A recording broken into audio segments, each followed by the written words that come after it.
Friends வணக்கம்.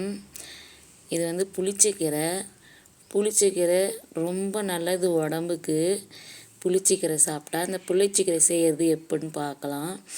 வெந்தயம் வறுத்துக்கணும், மிளகா வறுத்துக்கணும், பூண்டு வறுத்துக்கணும், எல்லாத்தையும் வறுத்துக்கணும். கீரையை வேக வச்சுட்டு அரைச்சிக்கணும். கீரையை அரைச்சிட்டு எண்ணெய் ஊற்றி கடுகு போட்டு இந்த வறுத்து வச்சுக்கிறதெல்லாம் மிக்சியில் பொடி பண்ணி வச்சுக்கிறேன்.